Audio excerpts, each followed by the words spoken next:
तांब्याचा लखलखाट भारी, जुन्या काळची यादच नारी, असा आहे हा आनंदी संसार. तो मांडलाय सौ गिरिजा गिरीश पोटफोडे आणि त्यांचे मिस्टर म्हणजे श्री गिरीजी पोटफोडे यांनी. चला आज घेऊन जातोय त्यांच्या आनंदी संसारमध्ये. सोबत आपल्या आहेत श्री गिरीजी पोटफोडे सर.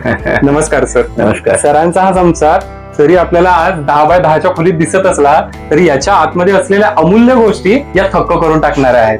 या ठिकाणी असणाऱ्या हा सुंदर जुन्या काळचा माळा, ज्या ठिकाणी ज्या वस्तू होत्या, ज्या जुन्या काळचे बंब, पितळीचे काही भांडी या ठिकाणी आपल्याला दिसतात. सोबतच या ठिकाणी जी मोरी म्हणायचो आपण, त्या मोरीच्या ठिकाणी सुद्धा जे जुन्या काळी एक असं सगळे सामान असायचे ते या ठिकाणी मेंटेन केले. आणि एक सुंदर अशी एक स्वयंपाक खोली, जी अगदी 10x10च्या रूम मध्ये 10 जण जरी राहत असतील तरी सुद्धा एक कोपरा असायचा, ज्या कोपऱ्यामध्ये सुंदर अशी आपली जुनी पितळीची तांब्याची भांडी होती ती या ठिकाणी मांडलेली दिसतील.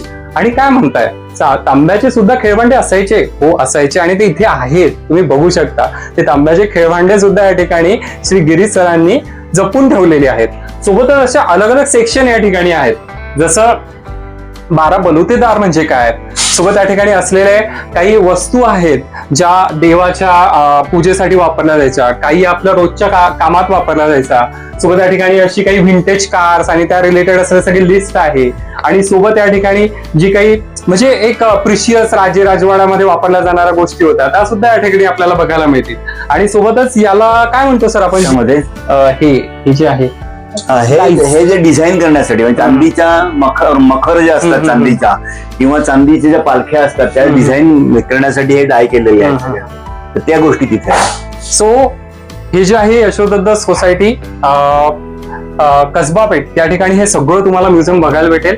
आणि संपूर्ण तांबटळीचा इतिहास या ठिकाणी तुम्हाला बघायला मिळेल. तरी तुम्हाला जर यायचं असेल तर नक्की पुणे या ठिकाणी हे वसलेलं म्युझियम आनंदी संसार ते नक्की बघायला या. गिरीश सर खूप खूप धन्यवाद. नमस्कार. या नक्की जरूर, आम्ही आपली वाट पाहतो.